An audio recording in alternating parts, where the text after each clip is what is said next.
안녕하세요, 여러분. 자, 오늘 우리 책 읽는 도곡마을 행사 아빠가 읽어주는 영웅 이야기 박성춘이라는 영웅에 대해서 이야기를 하겠고요. 이야기를 할 저는 조석주라는 아저씨입니다.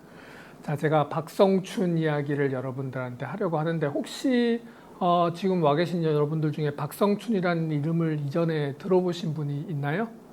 우와, 두 분이나 계시네. 안 들어보신 분도 있고요. 예, 원래 이 박성춘에 대해서 제가 사실은 아빠가 읽어주는 행복 이야기니까 어린이들이 읽을 만한 책이 있나를 막 찾아봤는데 사실 책을 찾지를 못했어요. 보통 한 고등학생, 여러분들이 고등학생 정도 되면 이제 박성춘에 대한 이야기도 배우는데 한국사를 배우면서 그래서 오늘은 제가 어떤 하나의 책을 읽어드리기보다는 아저씨가 뭐 다른 책에서 읽은 것들, 글에서 읽은 것들, 또 인터넷에서 찾은 것들, 그런 것들을 모아서 이제 아저씨가 이야기를 들려줄게요. 박성춘이라는 이제 지금으로부터 한 100년 전, 혹은 100년 전보다 한 태어난 걸로 따지자면 한 130, 140년 전, 150년 전 그 정도의 이제 사람이에요. 그 사람의 이야기들을 이제 들려줄게요. 아주 많은 것이 기록이 되어 있는 사람은 아니에요. 그렇게 여러분들이 들으시는 다른 영웅들 이야기들만큼 이제 유명한 분은 아니고요. 그러나 이제 이분을 우리가 이제 영웅이라고 이야기를 하면서 얘기할 수 있는 그 우리나라 역사의 이야기들을 같이 해보도록 하겠습니다. 그래서 이 박성춘이라는 분이 태어난 시기가 1862년이에요. 그러니까 지금부터 한 150년 전쯤에 태어났죠. 근데 태어났는데 이 사람의 이름이 박성춘이었냐면 그게 아니었어요. 그럼 박성춘이 아니라 이름이 뭐였나? 이름이 없었어요. 이름이 없었어요. 왜 사람이 이름이 없을까? 신기하죠. 자, 이때는 조선의 말기였어요. 우리 이제 대한민국 이전에, 그죠? 대한제국도 있었고, 그 다음에 그 전에 조선에 있었죠. 조선은 지금 우리가 살고 있는 대한민국하고는 어떻게 달랐죠? 우리는 지금 여러분들 어머니, 아버지, 그 다음에 뭐 이모, 고모, 삼촌 전부 가서 투표를 해서 대통령도 뽑고 국회의원도 뽑고 그렇게 해서 나라의 일을 운영을 하잖아요. 그죠? 그리고 여러분 어린이들 전부 학교도 다니고 내가 하고 싶은 일들을 찾아서 하고 공부도 하고 시험도 보고 그렇게 할 수 있잖아요. 그런데 옛날은 우리나라만 그랬던 게 아니라 옛날에는 전부 다 이제 신분제 사회란 게 있었어요. 그래서 조선에서는 왕이 있었고 그 다음 왕은 왕의 아들로 태어나야지만 혹은 왕의 친척으로 태어나야지만 왕이 될 수 있고 그 다음에 양반들이 있었고 양반이 되려면 양반의 아들이나 딸로 태어나야지만 양반이 될 수 있고 양반들만 또 보통 관리들이 될 수 있고 나라의 큰 일을 할 수 있고요. 그 다음에 평범하게 농사 짓는 사람들을 평민이라고 하고 근데 그 평민보다도 더 대접을 못 받는 사람들이 있었어요. 그 사람들을 이제 천민이라고 불렀어요.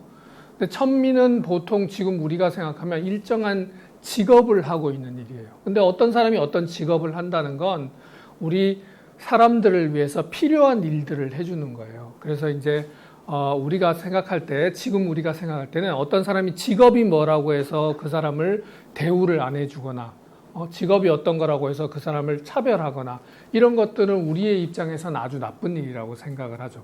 그런데 옛날의 사회에서는 그런 것들을 당연하게 여겼어요. 그래서 천민이라고 하는 가장 대접을 못 받는 물론 나라의 관리도 될 수 없고 그런 사람들 중에 이제 백정이라는 게 있었어요. 백정이라는 건 지금 우리로 따지면 직업으로 따지면 이제 소나 돼지를 이제 잡는 역할을 하는 사람들이었는데 그것은 당연히 필요한 일이죠. 우리가 소고기를 먹고 돼지고기를 먹고 하니까. 그런 백정, 그 다음에 가죽이나 이런 걸로 신발이나 이런 도구를 만드는 사람들, 그 다음에 재밌는 웃기는 공연 같은 거 해주는 광대, 이제 이런 사람들이 이제 천민이었어요. 그래서 그런 사람들은 그쪽 지금 우리가 생각할 때는 우리한테 참 필요한 소중한 일을 해주는 사람들이었는데 조선에서는 그 사람들을 이제 천민으로 취급을 했어요.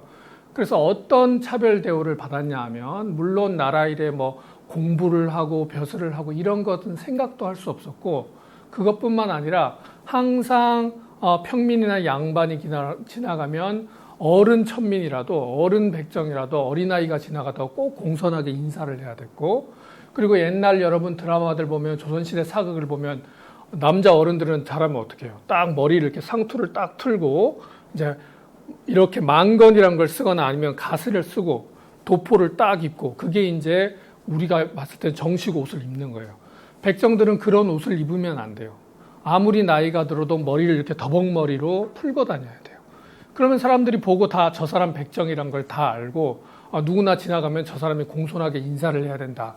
이렇게 생각을 하는 거예요. 그리고 이제 호적이란 게 있어요. 호적이 이제 우리도 마찬가지예요. 여러분이 태어나면 이렇게 나라에다 신고를 해요. 누구 예를 들어 조석주가 태어났습니다. 신고를 해. 그리고 그 사람의 아들은 누구고 딸은 누구고 이렇게 가족관계 등록부 같은 걸 만들어요. 여러분들도 다 있을 거예요.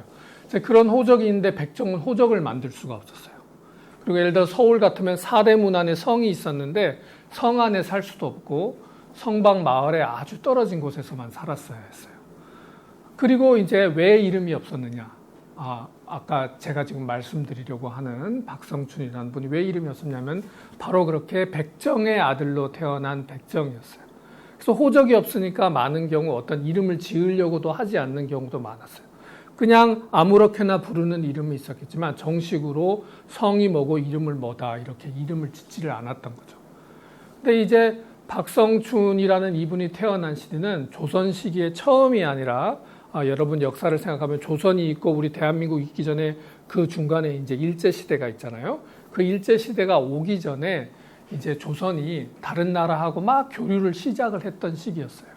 그래서 서양의 여러 나라로부터 문물 교환이 막 일어나고 그러던 시기를 이제 어려운 말로는 이제 개화기라고 하는데 자, 그 시기에 사람들은 이미 조선 처음 만들었을 때 이런 백정이니 뭐니 양반이니 뭐니 이렇게 만들었던 때하고는 생각이 많이 달라지기 시작했어요. 나도 똑같은 사람인데 왜 내가 백정의 아들로 태어났다고 해서 다른 일은 아무것도 할 수 없고 여기서만 일을 해야 되고 다른 데 갈 수도 없고 이 바깥에서 살아야 되고 이름도 없고 갓도 쓸 수 없고 남한테 인사만 하고 살아야 되나 이렇게 생각하는 사람이 많았어요. 그래서 이 박성춘이라는 사람도 그때는 이제 이름이 없었으니까 박성춘이 아니었겠죠. 뭐라고 불렀겠죠. 자, 이 사람도 그렇게 생각을 해서 나는 백정의 아들로 태어나서 아무것도 할 수 없다고 생각을 없다고 하지만 내 자식들은 나도 교육을 시켜가지고 여러분들처럼 학교에 다니게 만들어서 뭔가를 배우게 해서 다른 사람들이 하는 일을 하게 만들어야지 이렇게 생각을 한 거예요.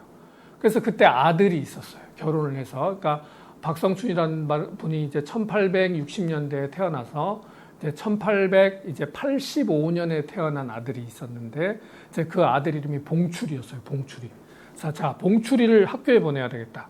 그런데 이제 보통 양반들이 다니는 그런 옛날 학교는 다닐 수가 없었는데 자, 그때 이제 아까 제가 말씀드렸듯이 그로부터 한 10여 년 사이에 한국이 서양하고 문물을 교류를 하면서 서양에서 이제 지금 우리가 배우는 이런 무슨 과학이라던가 수학이라던가 이런 걸 공부한 사람들이 한국에 당시 조선에 가르치러 온 사람들이 있었어요.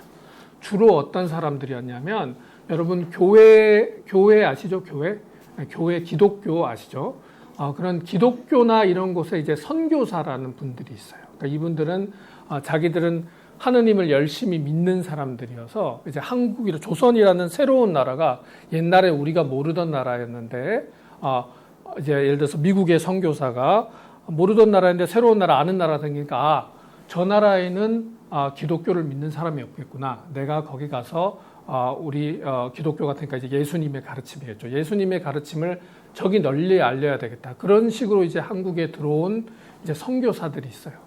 그 선교사들이 이 조선이란 나라에 그동안 조선 사람들이 공부한 내용 말고 우리가 서양에서 공부한 과학이나 이런 게 있는데 이런 것도 가르쳐야 되겠다. 그러면서 교회를 만들고 하느님 믿는 예배를 드리는 교회를 만들고 또 그 교회에다 학교를 만들어서 이제 아이들을 가르치기 시작했어요. 근데 물론 조선 사람들이 저건 뭐지? 새로운 거니? 하니까 학교를 거기다 안 보내는 사람도 많았고 기독교라는 것도 처음 보는 거니까 그거를 믿으려는 사람도 있었지만 뭔가 새로운 건 것 같아요. 뭔가 무서워 이래가지고 안 가는 사람들도 많았어요. 그래서 이 박성춘이라는 분이 아들 봉출이를 그때 이제 지금 우리로 따지면 저기 서울 북쪽에 종로에 살고 있었는데 거기 이제 곤당골 교회라는 곳이 있었어요. 그 교회에 보냈는데 거기에 학당을 한다니까 학당이 지금식으로 말하면 학교예요. 이제 조그만 학교죠. 선생님도 지금처럼 많진 않고 거기에 이제 너 공부를 배워라 하고 보낸 거예요. 그런데 하느님 믿는 교회는 그때 당시로 생각해보면 너무 이상한 것 같으니까 우리는 그런 거 전혀 모르고 살았는데 그러니까 교회는 가지 말고 학교만 가서 공부만 배워라 이렇게 하고 이제 보낸 거예요. 자, 그래가지고 논단골 교회에서 박성춘의, 물론 그때는 이름이 박성춘이 아니었죠. 이름이 없는 백정의 아들 봉출이가 공부를 하기 시작을 했어요. 자, 근데 이제 그때 논단골 교회에서 선교를 하고 있던 목사 이름이 누구냐면 이 사무엘 무어라는 분이었어요. 사무엘 무어라고 이제 굉장히 이제 우리나라 개화기 역사에 중요한 인물이에요. 그래서 젊은 나이죠. 1860년생이니까 그 박성춘하고도 2살 차이밖에 안 나니까 이때 이제 30 몇 살의 나이였어요. 대략 이제 제가 1894년 뭐 숫자를 꼭 따라오시지 않으셔도 돼요. 그 정도 때의 얘기를 들었는데 30 몇 살의 나이로 이제 1892년 그러니까 요 지금 제가 말씀드리는 사건이 있기 2년 전에 한국에 와서 논단골에 교회를 만들고 학당을 만들어서 이제 아이들을 가르치고 있었어요. 이분은 결국 나중에 자기 조국인 미국에 돌아가지 못하고 한국에서 이제 나중에 세상을 떠나시는 분이에요. 몇십 년을 한국에서 이제 계시다가, 그러니까 물론 당시는 조선이었죠. 한국이 아니라. 자, 그랬는데 이제 봉출이를 거기다 보내고 이제 봉출이는 학교를 다니고 있는데 이 박성춘이라는 분이 장티푸스라는 병에 걸렸어요. 이제 장티푸스는 전염병인데, 지금은 우리가 예방주사도 맞고 거기에 걸리는 사람도 없지만 그 당시로는 이제 조선이라는 곳이 이렇게 그런 뭐 세균이라든가 이런 것을 치료하는 약이라든가 그런 의학이 발달된 곳이 아니기 때문에 굉장히 위험한 병이에요. 죽을 수도 있는 병이죠. 자, 그런데 아들 봉출이가 아버지가 너무 아프니까 이러다 아버지 죽겠다 싶어서 그 학당에 있는 이 사무엘 무어, 좀 전에 보여드리는 그 목사님이죠. 목사님이고 선생님한테 우리 아버지가 아파요라고 말씀을 드린 거예요. 이 사무엘 무어라는 분이 봉출이의 자기 제자잖아요. 그죠? 제자의 아버지가 아프다니까 찾아왔어요. 찾아와서 이제 한국에 온 지 2년밖에 안 되니까 한국말을 잘 못했겠죠. 그래서 통역을 데려와서 많이 아프시냐 이렇게 이제 위로를 하고 그러고 이제 이 조선에 같이 와 있던 이제 자기 친구 의사를 불러왔어요. 자, 그분이 이제 올리버 에비슨이라는 분이에요. 자, 여기 우리 도곡동 근처에 강남 세브란스 병원이 있는데 혹시 아세요? 가보신 적 있어요? 네, 그 강남 세브란스 병원은 연세대학교라는 대학교하고 관련된 병원인데 연세대 신촌에 가면 거기도 세브란스 병원이 있어요.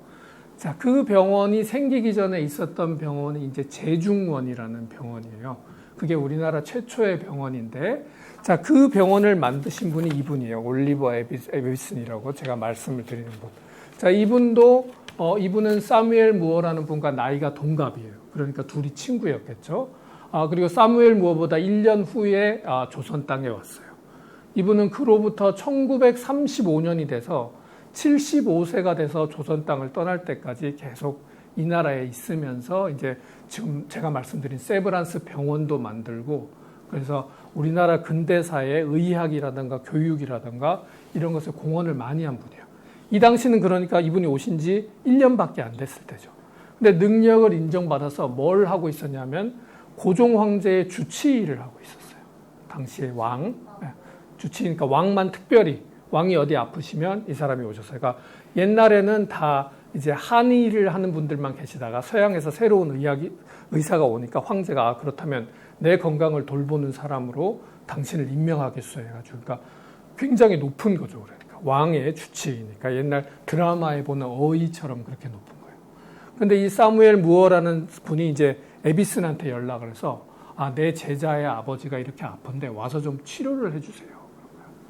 그래가지고 이 에비슨이란 분이 와서 이제 백정마을이죠. 옛날에 다른 사람 평민이랑 어울려서 살지도 못하는 백정마을에 와서 이분을 이제 치료를 한 거예요. 그래서 이 박성춘이라는 사람이 병이 나왔어요. 이제 그때는 이름이 박성춘이 아니었겠지만 병이 나왔는데 너무 놀란 거예요. 세상에 나는 평생에 태어나서 누가 옆에 지나가도 인사만 하고 모자 하나 내 마음대로 못 쓰는 사람 대접을 받지 못한 백정인 줄 알았는데 황제의 주치의가 와서 나를 이렇게 살렸구나 한 거예요.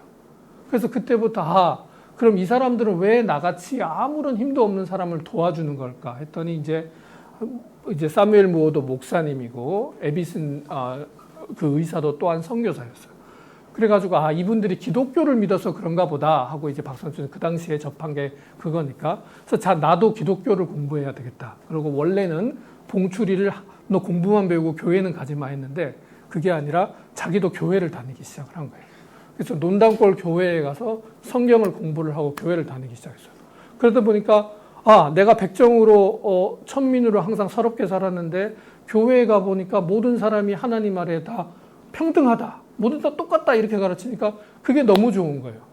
그래서 나만 이걸 알 게 아니라 우리 다른 백정들한테도 이걸 알려야 되겠다. 그래서 성경책을 들고 백정 마을 곳곳을 돌아다니면서 우리 너 외국에서 왔다고 이 기독교가 뭔지 겁났지? 그런 게 아니야. 내가 가보니까 이게 우리 모두 다 똑같은 사람이고 우리도 똑같이 대접받으면서 살 수 있다는 얘기야. 같이 교회에 나가자 이런 거예요. 그래서 이제 논다골 교회에 점점 백정 마을 사람들이 오기를 시작했어요. 그런데 원래 처음에 기독교 선교사들이 와서 이 기독교의 가르침을 하느님의 가르침을 가르치기 시작할 때는 그걸 처음 배우기 시작한 사람들이 양반들이 많았어요. 양반들이 그러니까 양반이니까 아무래도 배운 게 많고 배운 게 많다 보니까 새로운 뭐가 들어왔을 때 호기심도 있고 글도 읽으니까 번역된 내용들도 알고 이러니까 그 양반들 중에서 관심이 있던 사람들이 논단골 교회도 다녔던 거예요. 그런데 이 사람들은 하느님 앞에 평등하다는 걸 배우긴 배웠지만 여태까지 조선시대에서 양반 대접 받아온 사람이에요. 근데 길거리에서 자기하고 같이 쓸 수도 없고 그 다음에 같은 마을에서 살 수도 없는 백정들이 자기하고 같이 앉아갖고 예배를 보니까 너무 기분이 나쁜 거야. 아니 저 사람들은 우리하고 같이 쓸 수가 없는 사람인데 왜 우리하고 같이 예배를 보지? 그러면서 사무엘 무어 목사한테 항의를 한 거예요. 아니 우리가 어떻게 우리 체면상 백정하고 같이 예배를 봅니까? 설사 같이 예배를 보도록 하더라도 자리를 따로 나눠주세요. 저 사람들만 따로 앉게 하고 우리는 떨어져 앉겠습니다.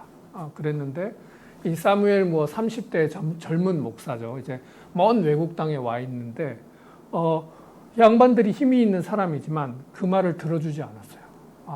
여러분 하느님 앞에서는 모든 사람이 다 공평한 거예요. 여러분이 생각할 때 백정이고 양반이지만 우리 하느님 교회에서는 그런 것을 가르치지 않습니다. 그러면서 그렇게 우리는 자리를 나눌 수 없습니다. 한 거예요. 자, 그러면서 이제 양반들은 그 교회에서 나왔어요. 나오고 이제 자기들끼리 따로 옆 동네에 가서 이제 교회를 만들기 시작을 했어요. 그리고 이제 박성춘은 이로부터 백정에게 계속해서 교회 일을 선포하는 일을 하다가 또 점점 백정도 똑같은 사람으로 대접을 받아야겠다. 나라에서도 똑같은 대접을 받아야겠다라는 생각을 하기 시작했어요. 그래서 백정의 권리를 똑같은 사람으로 대접받는 권리를 찾기 위한 운동을 하기를 시작을 한 거예요.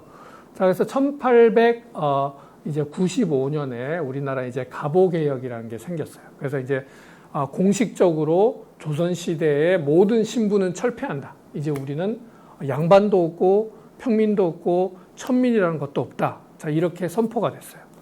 그런데 많은 사람들은 그동안 신분제 사회에서 살았기 때문에 공식적으로는 그런 게 없어졌다라고 하지만 실제로 백정은 옛날처럼 더벅머리를 하고 다녔어요. 이때 이제 박성춘은 먼저 기독교의 세례를 받은 다음에 처음으로 이름을 받았어요. 박성춘이라는 자기 이름을 짓고 나라에다 백정도 똑같은 호적에 올리게 해주세요. 이렇게 이제 청원을 하기 시작을 했어요. 그리고 백정들이 원래는 갓을 옛날에는 쓸 수 없고 옷도 좋은 걸 입을 수 없었는데 이제 신분제가 없어졌다고 해서 그런 것을 입고 나가면은 사람들이 길거리에서 막 두들겨 패고 욕을 하고 그런 일들이 막 생겼어요. 그래서 그때 근데 마침 그때 이제 조선 땅에 콜레라라는 큰 전염병이 펴졌는데 이제 에비슨이 이제 박성춘을 치료해줬던 그 에비슨이 콜레라를 치료하는데 큰 공을 세웠어요. 그래서 마침내 조정에 이제 이렇게 좀 에비슨의 말을 왕이 좀 잘 들어줄 수밖에 없는 이런 상황이 된 거죠. 그때 이제 박성춘이 에비슨한테 꼭 이 백정들이 똑같은 옷을 입고 갓을 쓸 수 있게 해달라라는 걸 부탁을 좀 해달라고 얘기를 했어요. 그래서 에비슨 이런 서양 선교사들을 통해서 당시 이제 내무 대신인 유길준이라는 분이 있었는데 이분한테 얘기를 해서 결국 그게 통했어요. 박성춘의 뜻이 통해가지고 딱 모든 서울 길거리에 벽보가 붙었어요. 이제 백성들도 도포를 입고 갓을 쓰고 똑같은 걸 할 수 있으니까 아무도 방해를 하지 말아라.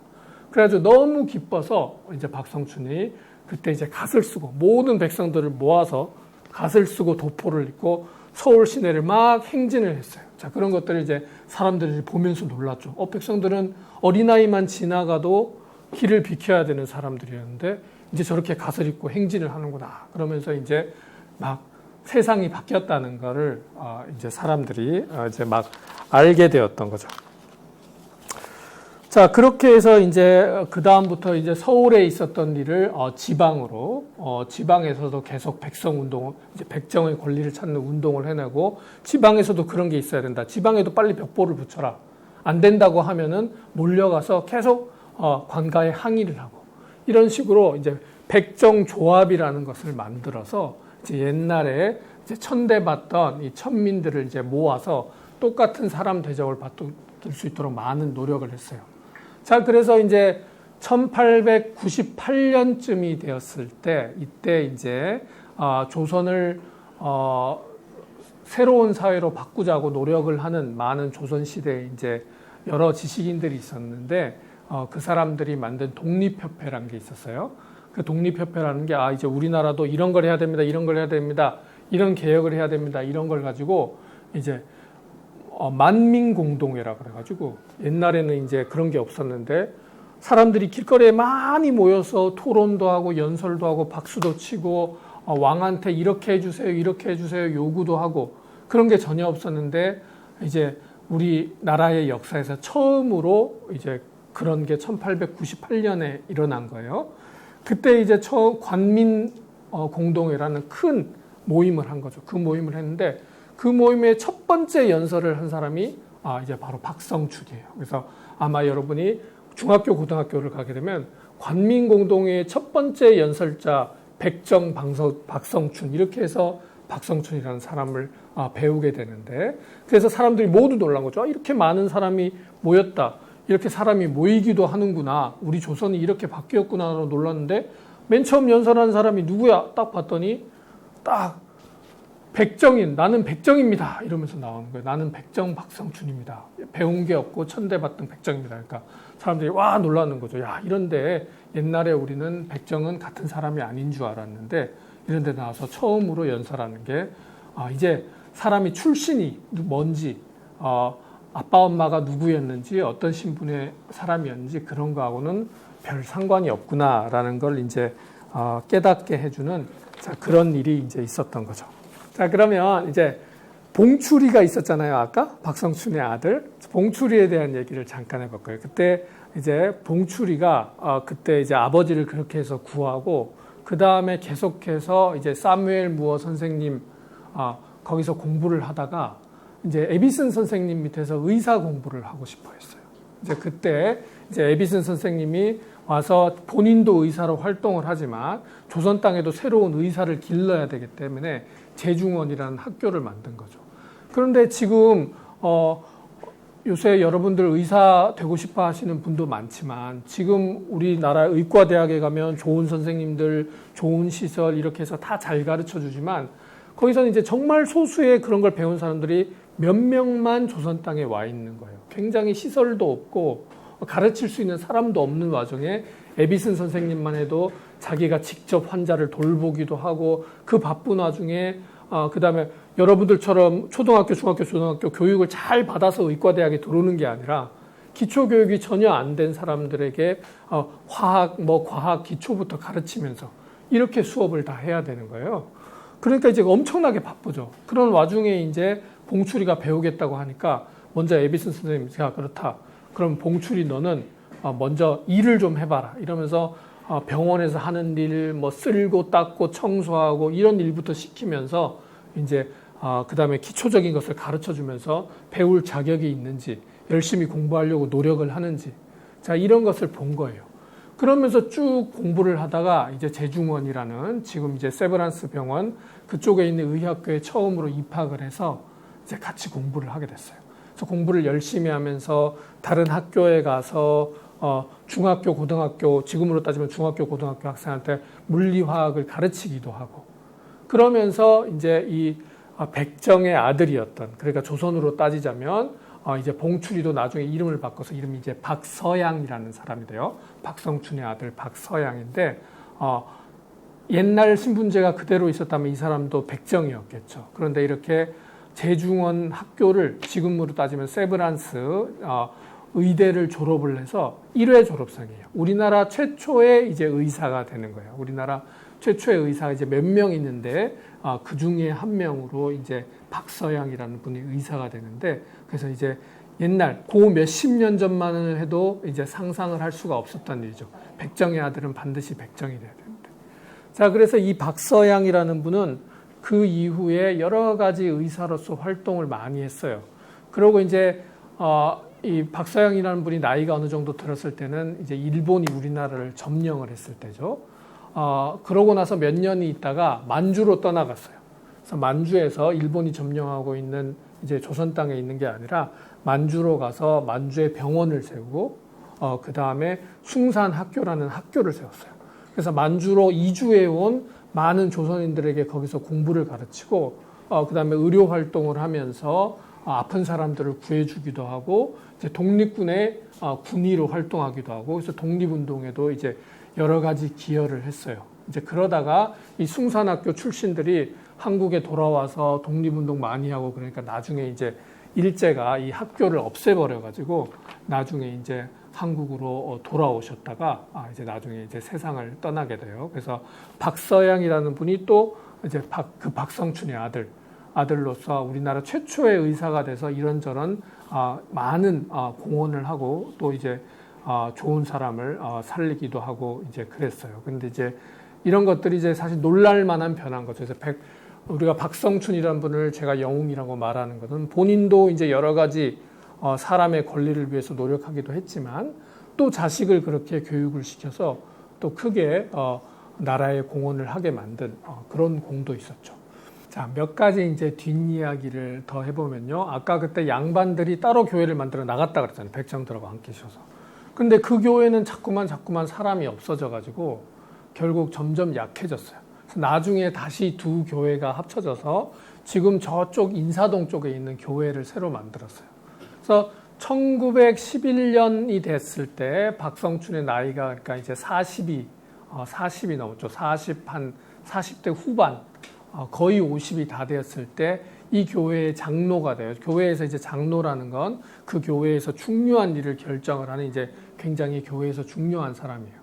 그리고 1911년에 그 교회에 박성춘이 장로가 되고 얼마 후에 이재영이라는 분이 장로가 되는데, 제가 왜 갑자기 이재영이라는 분을 얘기를 하냐면 이재영 이분 이씨잖아요. 조선의 왕은 성씨가 뭐였죠?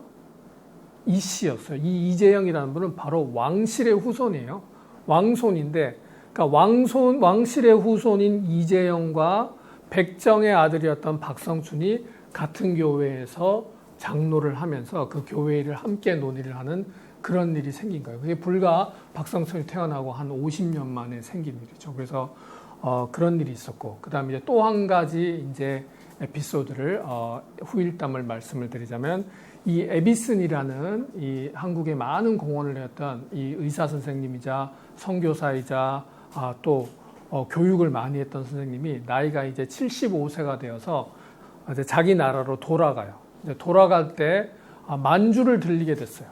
만주를 들렸는데 아까 제가 말씀드렸지만 그때 이제 박성춘의 아들이고 이 에비슨에게는 바로 제자죠. 에비슨한테 배워서 의사가 됐으니까 만주에서 학교를 만들고 의사 활동을 하고 있으니까 마침 거기서 한 몇 킬로 떨어진 곳을 지나가게 된 거예요. 그래서 내 제자인 박서양을 한번 만나고 가야 되겠다. 얼마나 조선에서 노력을 할 때 함께 노력해서 환자도 구하고 했으니까 얼마나 서로 애틋한 사이겠어요. 그런데 비가 너무 와서, 이건 이제 올리버 에디슨이라는 분의 자서전에 나오는 이야기인데, 그러니까 회고록 자기가 자기 이야기를 쓴 거에 나오는 이야기인데, 비가 너무 와서 도저히 그 그리 멀지 않은 길이지만 진흙탕이 너무 심해서 당신은 지금처럼 차라든가 이런 게 좋지 않으니까 갈 수가 없게 된 거예요. 그래서 못 만나고 가나 보다 하고 했는데 박서양의 부인이 이제 찾아온 거예요. 찾아와서 이제 에비슨의 가족들을 만나고 인사를 했어요. 그런데 멀지 않은 곳에 있었는데 박서양은 오지를 못했어요. 그래서 이제 올리버 에비슨이 이제 물어봤어요. 아니 왜 나는 꼭 보고 싶었는데 같이 오질 않고 박서양은 못 왔느냐? 부인이 말씀을 했는데 이제 박서양도 하루 전까지는 에비슨 선생님을 꼭 만나야 되겠다고 가려고 했다는 거죠. 비가 아무리 오지만 내가 선생님이 이 진흙탕을 뚫고는 못 올 테니까 내일 같이 가서 만나자라고 했는데 마지막에 출발을 하려고 했는데 그 반대 방향에 있는 곳에서 환자가 생겼다는 연락이 왔다라는 거예요. 그래서 이제 환자를 보러 자기 의사 일을 하러 간 거예요. 그래서 이제 올리버 에비슨 선생님은 오랫동안 정말 이제 다시는 미국으로 한 번 가면 옛날에는 미국과 만주라는 게 왔다 갔다 할 수 있는 그렇게 비행기로 왔다 갔다 할 수 있는 게 아니니까 아마 평생에 다시는 못 볼 그런 사이였지만 박서양이 그때 선생님을 만나러 가지 않고 환자를 보러 갔다는 것. 그게 우리가 생각을 해보면 그때 백정마을에 모두가 천시하는 사람의 자기 아버지를 치료하러 왔던 그 에비슨 선생님의 마음을 박서양이라는 사람이 마지막에 그렇게 보여준 게 아닐까. 그래서 이 에비슨 선생님은 비록 자기가 사랑하는 제자를 그때 몇십 년 만에 한 번 만나고 다시는 아마 죽을 때까지 만날 수 없을 걸 알았지만 그렇게 만난 것보다 자기를 만나는 중요한 일이 있음에도 아픈 사람을 치료하러 갔던 그런 제자를 더 자랑스럽게 생각하지 않았을까. 이런 생각이 들어서 제가 이제 마지막에 그 얘기를 해요. 그리고 이제 박서양이 그 세브란스를 나오고 그 학교에서 가르치기도 했어요. 학생을 가르치는데 양반 출신 학생들, 평민 출신 학생들이 이 선생님이 백성 출신이라고 무시를 많이 하고 배우기를 싫어했대요. 그때 박서양이 이런 말을 했답니다. 500년 묵은 내 몸속에 있는 백정 핏줄은 보지 마시고 내가 가르치는 과학의 피만 보시고 그것을 배우십시오. 이런 말을 했대요. 그래서 이제 제가 이제 사실 별로 유명하지 않은 박성춘, 박서양 이런 분들을 이제 영웅이라고 데려온 것은 우리가 지금 당연하게 생각하는 모든 사람이 누리고 있는 이런 대접들을 받지 못하는 사람으로 태어나서 열심히 노력해서 다른 사람들한테 많은 이익을 주고 또 스스로도 자기의 권리를 찾고 남들의 권리를 찾기 위해 노력했던 사람. 그러면서도 이렇게 아픈 사람들을 치료하고 믿는 바를 남에게 가르치고 이렇게 노력했던 사람. 그러니까 이런 걸 보면은 누구나 여러분들도 마찬가지고 영웅이 될 수가 있는 것 같아요. 그래서 영웅이 따로 있다기보다는 우리 모두가 사실은 마음속에 영웅은 하나씩 갖고 있는 거기 때문에 우리 오늘 박성춘 이야기, 박서양 이야기로부터 여러분도 모두 가슴속에 영웅심을 조금씩 가지고 그렇게 지낼 수 있기를 바랍니다. 네, 여기서 마치도록 하겠습니다. 감사합니다.